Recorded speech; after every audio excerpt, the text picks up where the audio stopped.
सरकारले मेलम्ची आयोजना निर्माणको जिम्मा पाएको इटालियन कम्पनी सीएमसी सँगको ठेक्का तोड्यो। आयोजनाको बाँकी काम सम्पन्न गर्न सरकार समक्ष विकल्प सहितको प्रस्ताव तयार पार्ने समितिको भनाई।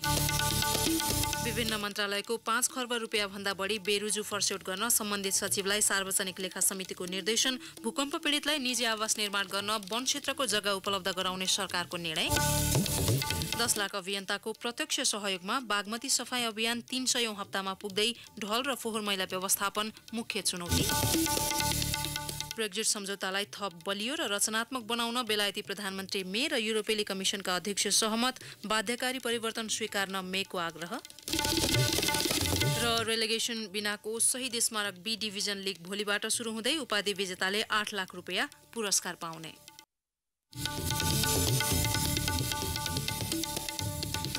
नमस्कार, कान्तिपुर डायरीका साथमा लक्ष्मी र शर्मिला। समाचार अब विस्तारमा।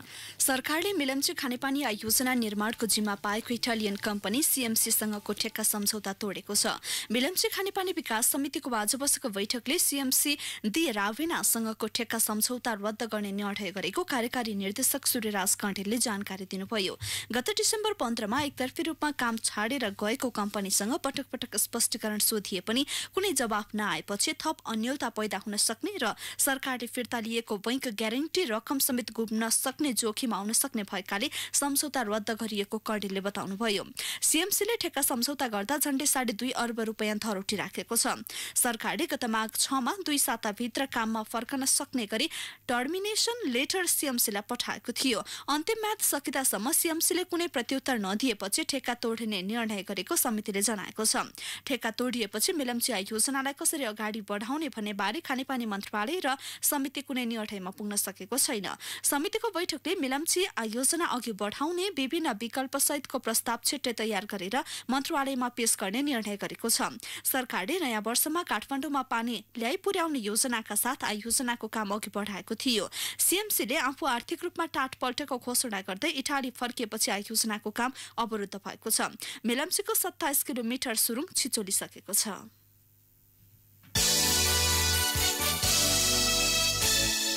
सार्वजनिक लेखा समितिले विभिन्न मन्त्रालयका नाममा रहेको 5 खर्ब भन्दा बढी बेरुजु फर्स्यौट गर्न सम्बन्धित मन्त्रालयलाई निर्देशन दिएको छ।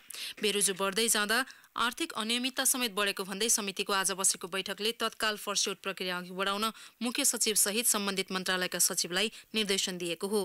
महालेखा परीक्षकको वार्षिक प्रतिवेदनमाथिको छलफलका क्रममा लेखा परीक्षण हुन बाँकी रहेका संगठित संस्थानहरूको समेत लेखा परीक्षण गराउन समितिले सरकारवाला मन्त्रालयका सचिवलाई आग्रह गरेको छ। लेखा परीक्षण पारदर्शी बनाएर बेरुजु घटाउँदै लैजान र वार्षिक क्यालेन्डर बनाएर प्रत्येक 3 महिनामा प्रतिवेदन बुझाउन निर्देशन दिएको समितिका सदस्य राजन केसी जानकारी दिनुभयो। यो बेरुजुलाई न्यूनीकरण गर्नु पर्यो, आर्थिक सुशासन कायम गर्नु पर्यो भन्ने सन्दर्भमा सार्वजनिक लेखा समितिले यो 21को वार्षिक नियमित बैठक पनि हो। सबै सचिव मन्त्रालयमा बोलाएर मुख्य सचिव नै मुख्य लेखा उत्तरदायी अधिकृत भयो हुनाले र मन्त्रालयका सचिवहरू पनि लेखा उत्तरदायी अधिकारी भएका नाताले उहाँहरूलाई चाहिँ आउँदा दिनहरूमा यसलाई चाहिँ यो बेरुजुहरूलाई घटाउनतिर चाहिँ काम गर्नु पर्यो, एउटा कार्यविधि तयार गर्नु पर्यो र एउटा क्यालेन्डरै बनाएर चाहिँ यसलाई चाहिँ न्यूनीकरण गर्नु पर्यो भनेर निर्देशन दियो। विकास निर्माणसँग सम्बन्धित मन्त्रालय र संस्थानहरूको सबैभन्दा धेरै बेरुजु छ। आर्थिक वर्ष 2072-73 देखिको बेरुजु 5 खर्ब भन्दा बढी पुगेको छ भने गत वर्ष मात्रै 1 खर्ब 8 करोड रुपियाँ बेरुजु भएको छ। भौतिक पूर्वाधार तथा यातायात मन्त्रालयको मात्रै 1 खर्ब भन्दा बढी बेरुजु रहेको महालेखा परीक्षकको प्रतिवेदनमा उल्लेख छ। खर्च भएर पनि लेखा परीक्षण हुन नसकेको रकम अत्यधिक भएपछि लेखा समितिले अध्ययनका लागि विभिन्न 8 वटा उपसमिति गठन गरेको छ। राजदूत सिफारिस प्रक्रिया समावेशी नभएको भन्दै सांसदहरूले आपत्ति जनाएका छन्। सिंहदरबारमा आज बसेको संसदीय समितिको बैठकमा सदस्यहरूले राजदूत सिफारिसमा सरकारले समावेशी सिद्धान्त अवलम्बन नगरेको भन्दै आपत्ति जनाएका हुन्। कांग्रेस सांसद पुष्पा भुसालले संविधानमा समावेशी सिद्धान्त उल्लेख गरिए पनि कार्यान्वयन गर्न सरकार चुकेको आरोप लगाउनुभयो। मुलुकको अन्तर्राष्ट्रिय सम्बन्ध फितलो हुनुमा राजदूतहरू पनि जिम्मेवार भएको भन्दै सांसद भुसालले सक्षम व्यक्तिलाई मात्रै जिम्मेवारी दिनुपर्ने उल्लेख गर्नुभयो। ती राजदूतहरू पठाइसकेपछि परराष्ट्र मन्त्रालय वा नेपालको सरकारले नेपालको सम्बन्धलाई त्यो राजदूत मार्फत कतिको कूटनीतिक सम्बन्धलाई अगाडि बढाउन सक्यो। किनभने यो क्यारियर डेभलपमेन्ट्स भनेको राजनीतिक मात्रै होइन कि यो कूटनीतिक मर्यादाभित्र बसेर पनि त राजदूतले काम गर्नुपर्छ भन्ने मान्यता पनि हो। उसको आधार स्तम्भ भनेको त्यही हो। त यसो परराष्ट्र मन्त्रालय कतिको गम्भीर छ। अहिले मन्त्रीज्यू आएको बेलामा मैले त पनि निवेदन गरेँ, किनभने हामीलाई नेपालको विदेश नीति अत्यन्त कमजोर छ, अत्यन्त फितलो छ। नेपालको विदेश नीतिले हामी अन्तर्राष्ट्रियकरण गर्न सकिराखेका छैनौँ। मुलुकको समृद्धिको लागि हामी सदुपयोग गर्न सकिराखेका छैनौँ। नेपालको विदेश नीति किन फितलो भन्दाखेरि त्यसको एउटा कम्पोनेन्ट राजदूत पनि हो। सत्तारूढ नेकपाका सांसद सुरेन्द्र पाण्डेले सरकार परराष्ट्र नीतिबारे अझै पनि प्रष्ट हुन नसकेको बताउनुभयो। देशको आन्तरिक नीतिको प्रतिबिम्ब नै बाह्य नीति हो। देश जहाँ छ राजदूतहरूले खेल्ने भूमिका देशको राजनीतिको जे अवस्था छ त्यही अनुसारको खेल्ने हो। यहाँ नभएको कुरा उनले गरिदिनु भएर आशा गरे पनि त्यो व्यवहारमा चाहिँ त्यो हुँदैन। किनभने यहीँभित्र कमजोर छ भने उसले धेरै भूमिका खेल्न सक्ने कुरै भएन। देशको आन्तरिक नीति नै मुख्य कुरा हो। यसलाई बलियो बनाउनु पर्ने, यसलाई राम्रो बनाउनु पर्ने, यसलाई सुगठित गर्नुपर्ने, एउटा अर्डरमा हुनुपर्ने। नेपालले अब चाहिँ यस्तो नीति लिन्छ होला भनेर एउटा सामान्य मान्छेले स्कुलमा पढ्ने विद्यार्थीले पनि हाम्रो फरेन पोलिसी यो हो भनेर बताउन सक्ने त्यो खालको, अथवा हाम्रा राजदूतहरूको चाहिँ प्राथमिकताका कामहरू यी हुन् भनेर बताउन सक्ने त्यो खालको परिस्थिति हामीले सिर्जना गर्नुपर्ने हो। त्यो भइरहेको म देख्दिनँ। बैठकमा परराष्ट्र मन्त्री प्रदीप गेवालीले राजदूतको राजनीतिक नियुक्तिमा समावेशी सिद्धान्त अपनाइने प्रतिबद्धता जनाउनुभयो। परराष्ट्र सेवामा रहेकालाई राजदूतमा नियुक्त गर्दा समावेशी सिद्धान्तको मर्यादा अनुसार गर्न नसकिए पनि आगामी दिनमा राजनीतिक नियुक्तिमा परिपूर्ति गरिने बताउनु भएको हो। अहिलेसम्म प्रथम श्रेणीमा चाहिँ दलित र मधेसी समुदायको प्रतिनिधित्व छैन। त्यसले गर्दा हामीले चाहेर पनि करियर तर्फबाट नियुक्त गर्दाखेरि चाहिँ संविधानको यो मर्म अनुसार समावेशी बनाउन सक्ने अवस्था तत्कालको लागि रहिरहेको अवस्था छैन। त्यसको क्षतिपूर्ति हामी राजनीतिक नियुक्ति तर्फबाट गर्नुपर्छ भन्ने मान्यता राख्छौँ र त्यस अनुसारले सरकारले गर्नेछ। पछिल्लो समय गरेको राजदूत सिफारिस समावेशी नभएको भन्दै समितिले सरकारको आधिकारिक धारणा बुझ्न मन्त्री गेवालीलाई बैठकमा बोलाएको थियो। आवासीय राजदूतावास रहेका 33 देशमध्ये 28 देशमा राजदूत नियुक्त भएका छन्, जसमध्ये परराष्ट्र सेवा अन्तर्गत प्रथम श्रेणीका 15 जना र राजनीतिक नियुक्तिबाट 13 जना छन्। सरकारले नियुक्त गरेका राजदूतहरूमा खस आर्य समुदायबाट 19, महिला 5 जना, जनजाति समुदायबाट 2, दलित तथा मधेसी समुदायबाट 1-1 जना रहेको मन्त्री गेवालीले बताउनुभयो। सरकारले भूमिहीन भूकम्प प्रभावितका लागि वन क्षेत्रको जग्गा उपलब्ध गराउने भएको छ। भूकम्प प्रभावितको पुनर्वास तथा स्थानान्तरणका लागि वन क्षेत्रको जग्गा उपलब्ध गराउने निर्णय गत सोमबार बसेको मन्त्री परिषद बैठकले गरेको हो। सिंहदरबारमा आज मन्त्री परिषदको निर्णय सार्वजनिक गर्न आयोजित पत्रकार सम्मेलनमा सरकारका प्रवक्ता सञ्चार तथा सूचना प्रविधि मन्त्री गोकुल बास्कोटाले भूकम्पबाट प्रभावितका लागि निजी आवास पुनर्निर्माण अनुदान वितरण प्रणालीलाई पनि सरलीकृत पारिएको जानकारी दिनुभयो।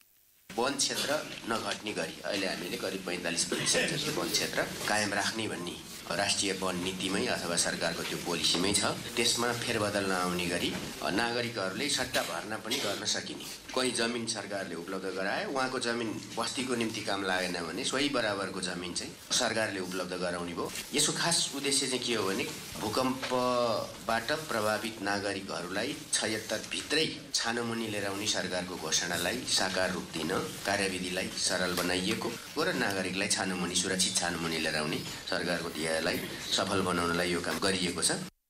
सरकारले चिलिमे त्रिशुली 132-220 केबी प्रसारण लाइन निर्माण, महाकाली सिँचाइ आयोजना, माथिल्लो मैलुङ खोला जलविद्युत आयोजना, महरीगाड जलविद्युत आयोजना र बुर्तेबाङ पौदे अमराई तम्घास सन्धिखर्क गोरुसिङ्गे 132-33 केवी सबस्टेसन निर्माणका लागि पनि वन क्षेत्र प्रयोग गर्न दिने निर्णय गरेको छ।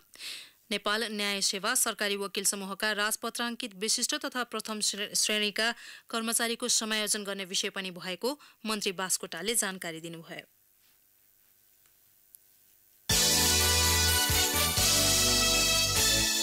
सरकारले नेपाल वायु सेवा निगमको वाइटबडी विमान खरिद प्रक्रियामा भएको भनिएको अनियमितताबारे छानबिन भइरहेको जनाएको छ। सिंहदरबारमा आज आयोजित कार्यक्रममा सञ्चार तथा सूचना प्रविधि मन्त्री गोकुल बास्कोटाले सरकारद्वारा विशेष समितिले छानबिन गरिरहेको बताउनुभयो।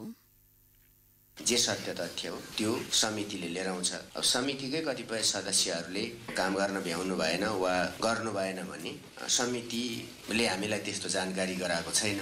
तपाईँहरूले कसरी सुन्नुभयो? अब तपाईँहरूले भनेकै जस्तो कामै गर्न नसक्ने स्थिति वा खण्ड नभ्याउने जस्तो त्यस्तो कसैको रह्यो भने हामी त्यसमा कसरी फुलफिल गर्नुपर्छ त्यो हामी गरेर यो प्रक्रियालाई अगाडि बढाउँछौँ र यसमा पछाडि फर्किनुपर्ने त्यो छानबिन समिति बनाएर गल्ती भयो कि भन्ने त्यस्तो सरकारलाई लागेको छैन।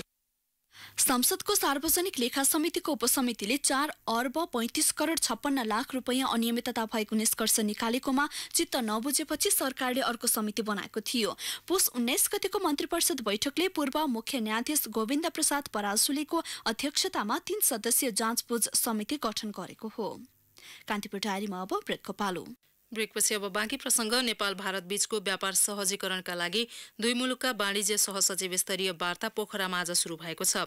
भारतसँग नेपालको चरम व्यापार घाटा रोक्ने पहल स्वरूप वाणिज्य सहसचिव स्तरीय बैठक शुरू भएको हो। बैठकमा व्यापार घाटा न्यूनीकरणका साथै निर्यात प्रवर्धनका लागि नीतिगत सुधार तथा भन्सारमा क्वारेन्टाइन सुधारका विषयमा छलफल हुने नेपाली टोलीको नेतृत्व गरेका उद्योग वाणिज्य तथा आपूर्ति मन्त्रालयका सहसचिव रविशंकर सैजुले जानकारी दिनुभयो। एग्रिकल्चर प्रोडक्टका इम्पोर्ट एक्सपोर्टको बारेमा के कस्तो किसिमको प्रोभिजन राख्यो भने नेपालका प्रोडक्ट चाहिँ बढी इन्डिया जान सक्छ। चाहिँ इन्डस्ट्रियल गुड्सहरू पनि इन्डिया कसरी जान सक्छ होइन। इन्डिया त अहिले ग्रोइङ एकदम ठुलो इकोनोमी हो होइन। इन्डियाको मार्केट साह्रै ठुलो। त्यो अवस्थामा त्यो हामीले पनि इन्डियाको मार्केटमा कसरी पेनिट्रेट गर्न सक्छौँ, सहजसँग हाम्रो सामान जान सक्छौँ भन्ने विषयमा हामी छलफल गर्दैछौँ। दुई मुलुकको व्यापार सहजीकरणका लागि भएको वार्तामा नेपाली पक्षले वाणिज्य सन्धि परिमार्जन गर्ने प्रस्ताव गरेको छ। बैठकमा नेपाली टोलीको नेतृत्व सैजु र भारतीय टोलीको नेतृत्व भूपेन्द्र सिंह भल्लाले गर्नुभएको छ। भोलिसम्म चल्ने वार्तामा व्यापार सहजीकरणसँगै नेपाली उत्पादनको निर्यात सहजीकरणका बारेमा समेत छलफल हुने बताइएको छ।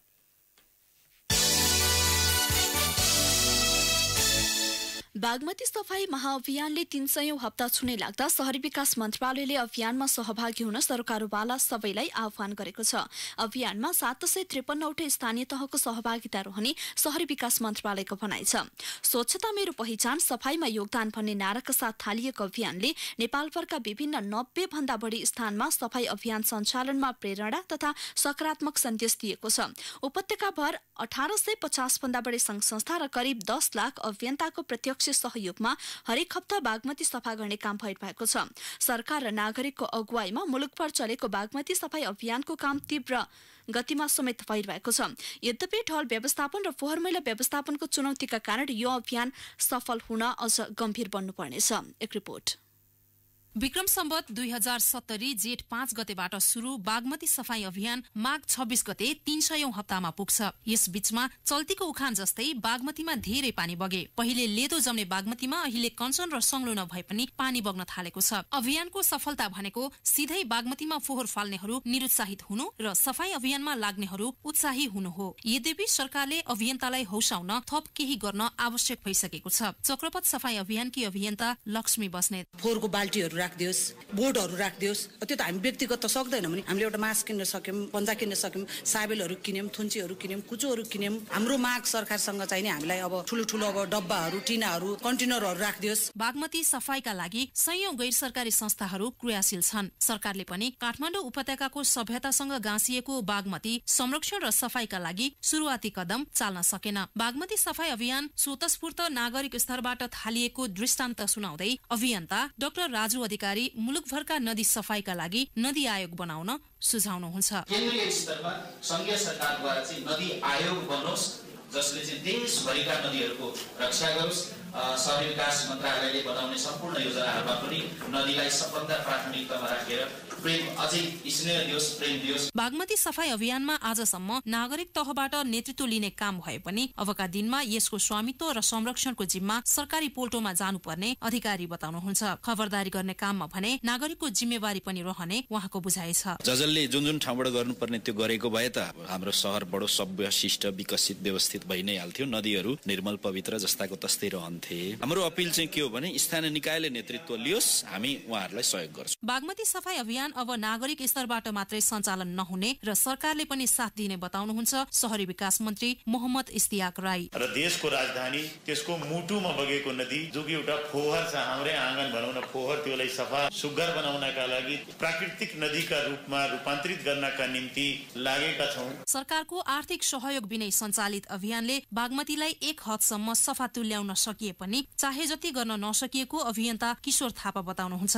अझ पनि ढलहरू मिसिरहेका छन् र कतिपय ठाउँमा यी शाखा नदीहरूमा ढलको निर्माणको काम अझ हुन सकेको छैन। यो अभियन्ताले मात्रै गरेर भएन, आफ्नो क्षेत्रका नदी नालाको जिम्मा वडा कार्यालयहरू, वडा अध्यक्ष, मेयरहरूले चाहिँ लिनुपर्छ। अहिले हामीले जसरी हामीले नेतृत्व लिएका छौँ, उहाँहरू पछि लाग्नु भएको छ भने 300 हप्तापछि उहाँहरूले नेतृत्व लिने हो, हामी अभियन्ताहरू उहाँलाई सहयोग गर्ने। अभियान 300 हप्तासम्म चल्नु पनि आफैमा ठूलो उपलब्धि हो। थालिएको कामको निरन्तरता र अनुगमन नहुने हाम्रो जस्तो मुलुकमा बागमती सफाई अभियान भावी पुस्ताका लागि पनि दृष्टान्त हुनेमा कुनै दुविधा छैन। स्वच्छ नदी र स्वच्छ वातावरण अब सबैको चासो र सरकारको विषय भइसकेको छ। अझ बागमती त नदीमा मात्रै सीमित नभएर उपत्यकाको सभ्यतासँग पनि जोडिएकाले यसमा चौतर्फी चिन्ता र चासो आवश्यक भइसकेको छ। रेडियो कान्तिपुरका लागि शर्मिला खनाल। भेनेजुएला प्रकरणमा प्रधानमन्त्री केपी शर्मा ओलीले घुमाउरो भाषामा आफ्नो अभिव्यक्तिप्रति जनाउनु भएको असन्तुष्टिलाई नेकपा अध्यक्ष पुष्पकमल दाहालले खण्डन गर्नुभएको छ।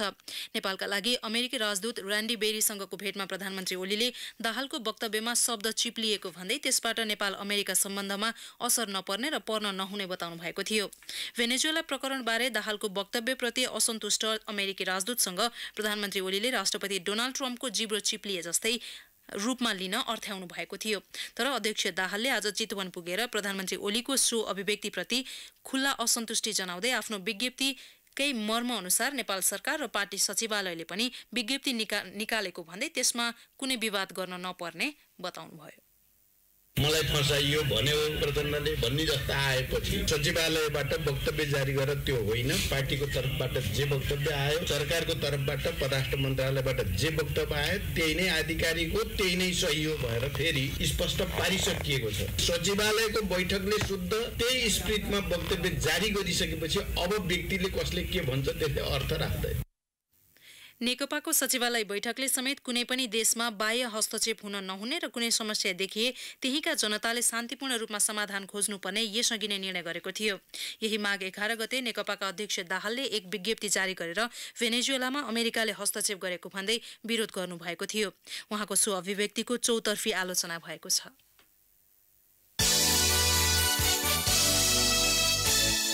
देशका विभिन्न स्थानमा भएका छुट्टा छुट्टै दुर्घटनामा 10 जनाको मृत्यु भएको छ, 66 जना घाइते छन्। मध्य पहाडी लोकमार्ग अन्तर्गत सिन्धुलीको फिकल गाउँपालिका 2 चण्डी भन्ज्याङमा जीप दुर्घटना हुँदा 5 जनाको मृत्यु भएको छ, 7 जना घाइते छन्। महादेव डाँडाबाट सिन्धुली माडी आउँदै गरेको 15/94/22 नम्बरको जीप अनियन्त्रित भई दुर्घटना भएको जिल्ला प्रहरी कार्यालयले जनाएको छ। दुर्घटनामा फिकल गाउँपालिका 2 का 55 वर्षीय तिलमाया विक, 65 वर्षीय कुनमान तामाङ, 40 वर्षीय लक्ष्मी विक, 25 वर्षीय अनिता महत र ओडा नम्बर 3 की 35 वर्षीय शान्तिमाया श्रेष्ठको मृत्यु भएको प्रहरीले जनाएको छ। गम्भीर घाइते 3 जनाको काभ्रेस्थित धुलीखेल अस्पतालमा उपचार भइरहेको छ। यसैबीच बीपी राजमार्ग अन्तर्गत सिन्धुलीको सुनकोशी गाउँपालिका 2 कमेरे फाँटमा जन्ती बोकेको टिप्पर दुर्घटना हुँदा 2 जनाको मृत्यु भएको छ, 40 जना घाइते छन्। रामेछापको खाडादेवी गाउँपालिका 1 कर्डोरेबाट जन्ती लिएर काभ्रे फर्केको 4/94/38 नम्बरको टिप्पर दुर्घटना भएको हो। दुर्घटनामा काभ्रेकी 22 वर्षीय कृष्णमाया माझी र 16 वर्षीय चुनमाई लामाको मृत्यु भएको प्रहरीले जनाएको छ। घाइतेको राजधानीको ट्रमा सेन्टर तथा काभ्रेस्थित धुलीखेल अस्पतालमा उपचार भइरहेको छ। बेहुला बेहुली सकुशल छन्।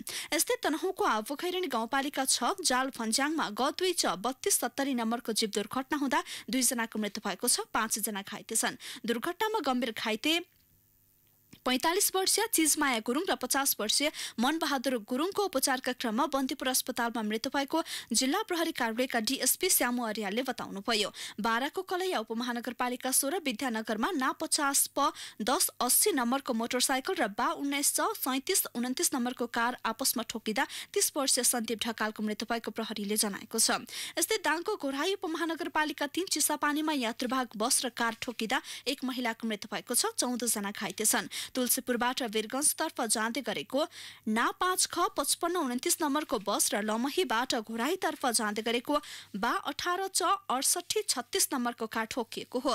मृतकको शनाखत हुन नसकेको प्रहरीले जनाएको छ।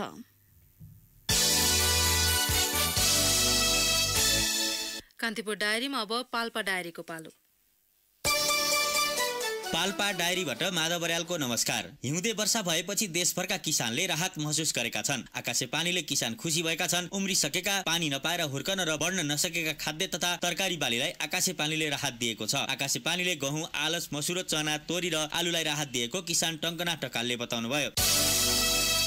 पाल्पाको रामपुर नगरपालिकाले साहसिक जलयात्रा र्याफ्टिङको कालीगण्डकी नदीमा परीक्षण गरेको छ। सिद्धार्थ राजमार्गको रामदीदेखि तनहुको देवघाटसम्म सफल परीक्षण गरेको नगरपालिकाले जनाएको हो। धार्मिक एवं पर्यटकीय क्षेत्र रामदीबाट सुरु गरी देवघाटसम्मको सफल परीक्षण भएको रामपुर नगरपालिकाका मेयर रमण बहादुर थापाले बताउनुभयो। यसअघि नगरपालिकाले साहसिक खेल प्याराग्लाइडिङको पनि सफल परीक्षण उडान गरेको थियो।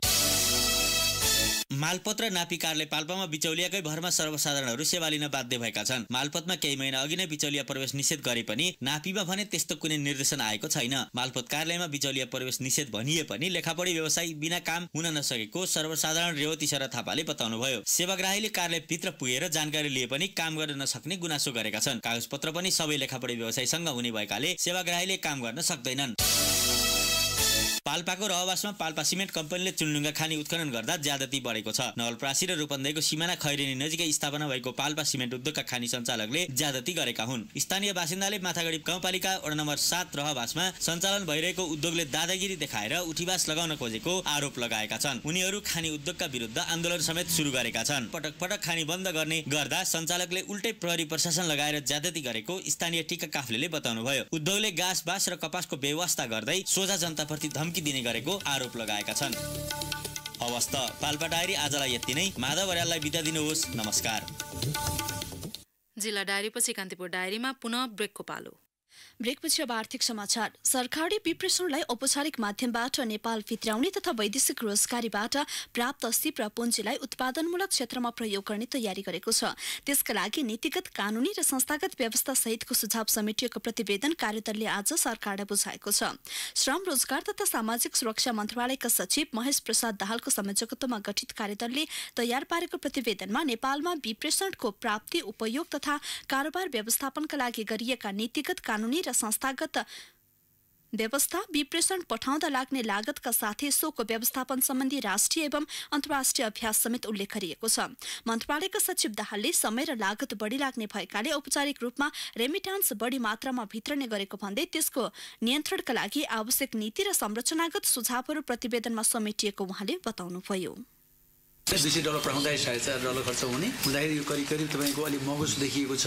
त्यसैले त्यसलाई घटाउने उपायहरू के हुन सक्छन् भन्ने सन्दर्भमा विस्तृत अध्ययन गरेर राष्ट्र ब्याङ्कले यसलाई चाहिँ अध्ययन गरोस्, कस्ट मिनिमाइज गर्ने स्ट्राटेजी के हुन सक्छन् भन्ने कुरो हेरोस् भन्ने हाम्रो चाहना हो। वैदेशिक रोजगारीमा रहेका नेपाली कामदार तथा उनीहरूका परिवारका सदस्यलाई लक्षित गरी विभिन्न सुविधा उपलब्ध गराउन प्रतिवेदन मार्फत सुझाइएको उहाँले बताउनुभयो। हाम्रो रेकमेन्डेसन एउटा त सरकारले इन्सेन्टिभ दियोस्, रेमिट्यान्स भित्राउँदाखेरि डिफरेन्सियल एक्सचेन्ज रेट हुन्छ कि अथवा अरू खालको इन्सेन्टिभ हुन्छ त्यो प्याकेज दियोस् भन्ने हो। दोस्रो, खर्चै बिहोरिदियोस्, रेमिट्यान्स लागत नै सरकारले बिहोरिदियोस् भन्ने पनि छ। त्यसै गरी अब अरू ढङ्गले तपाईँ रेमिट्यान्सेस भित्राउँछ भने तिनीहरूलाई सेयर किन्दा प्रिफरेन्स दिने कुरा गरेका छौँ हामीले। भन्सारमा सामान ल्याउँछ भने त्यसमा छुट दिने कुरा गरेका छौँ। अहिले पनि केही त दिएको छ, तर त्यसलाई व्यवस्थित ढङ्गले अगाडि बढाउनुपर्छ भन्ने छ। त्यस कारण मोनिटरी मात्रै नै फिजिकल मेजर्सबाट पनि रेमिट्यान्सेस भित्राउनको लागि चाहिँ प्रोत्साहन दिनुपर्छ भन्ने कुरा रेकमेन्डेसन छन्। कार्यदलले बुझाएको प्रतिवेदन बुझ्दै मन्त्री विष्टले वैदेशिक रोजगारीमा रहेका नेपाली कामदारले पठाएको रेमिट्यान्सलाई बचत गर्ने तथा उत्पादनमूलक क्षेत्रमा लगानीका लागि प्रोत्साहन गर्नेतर्फ सरकारको ध्यान केन्द्रित भएको बताउनुभयो। उहाँहरूको परिवारलाई समेत पनि एउटा निश्चित आधार दिने गरी लगानीको पाटोमा समेत पनि राज्यको तर्फबाट बाटो देखाउन जरुरी छ। हामीले गम्भीरता साथ ध्यान पुर्याउने छौँ। जुन प्रकारले प्रतिवेदनले सिफारिस गरेको छ यसका केही महत्त्वपूर्ण पक्षहरू सहित अरू बाँकी केही महत्त्वपूर्ण सुझावहरू जो प्रतिवेदनमा समेट्न छुटेका छन् त्यस्ता सुझावहरू पनि हामी थप समेटेर सरकारले उपयुक्त ढङ्गले निर्णय गर्नेछ। रेमिटेन्सलाई वैधानिक च्यानलबाट भित्राउने र त्यो भित्रिएको रेमिटेन्सलाई लगानी गर्नको लागि प्रोत्साहित गर्ने सन्दर्भमा सरकारले नयाँ ढङ्गले निर्णय गर्नेछ। विप्रेषणकर्ताको संयुक्त योगदान रहने गरी स्थानीय तहमा विप्रेषण कोषको स्थापना गर्ने, कोष सञ्चालनका लागि सरकारवालाको प्रतिनिधित्वमा समन्वय समिति गठन गर्ने र समिति मार्फत स्थानीय तहमा प्राथमिकता प्राप्त परियोजनाको पहिचान गरी सोही कोषबाट लगानी गर्ने नीति अवलम्बन गर्न प्रतिवेदनले सुझाएको छ। Super strong life long Nepal गुणस्तर चिन्ह प्राप्त विशाल सिमेन्ट अल क्लाइमेट सिमेन्ट।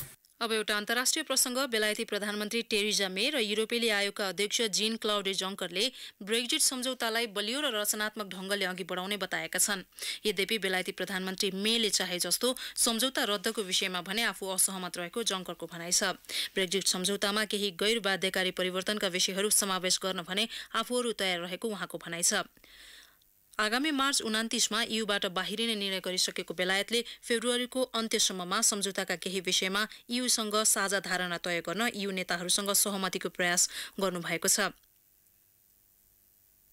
यता ईयू र ब्रेक्जिटका बेलायती मध्यस्थकर्ताले समेत ईयूसँग भएका सहमतिलाई बेलायती संसदमा समेत सहमति जुटाउने प्रयासका लागि तयारी गरिरहेको बीबीसीले उल्लेख गरेको छ। बेलायतले पछाडि फर्कन नचाहेको भन्दै प्रधानमन्त्री मेले सम्झौतामा आवश्यक परिवर्तनका लागि आग्रह गर्नुहुने बीबीसीले उल्लेख गरेको छ। अब खेल प्रसंग। रेलिगेसन बिनाको 37 स्मारक बी डिभिजन लीग भोलिबाट सुरु हुँदैछ। लीग विजेताले 8 लाख पाउने आयोजक अखिल नेपाल फुटबल संघ एन्फाले जनाएको छ। लीगमा 12 टिमले सहभागिता जनाउँदैछन्।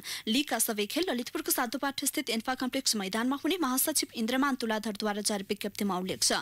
बी डिभिजन लीगको उपविजेताले 5, तेस्रो हुनेले 3 र चौथो हुने टिमले 2 लाख रुपैयाँ हात पार्नेछन्। रेलिगेसन नहुने भए पनि 2 समूहको अन्तिममा रहने टिमले 1 अङ्क ऋण बोक्ने र आगामी वर्ष हुने लीग सुरु हुँदा भार बेहोर्ने एन्फाले जनाएको छ।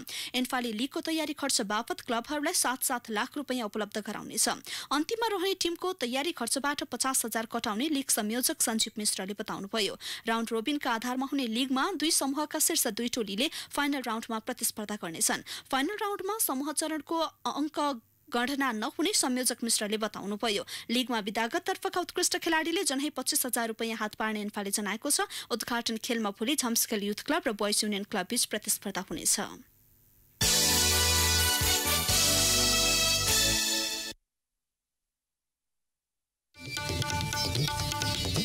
अवस्था यो सँगै कान्तिपुर डायरीका आजका सम्पूर्ण बुलेटिन यही समाप्त हुन्छन्। भोलि बिहान 6:30 बजे नियमित बुलेटिनका साथमा उपस्थित हुनेछौँ। तबसम्मलाई लक्ष्मी र शर्मिलालाई बिदा दिनुहोस्। नमस्कार, शुभरात्रि।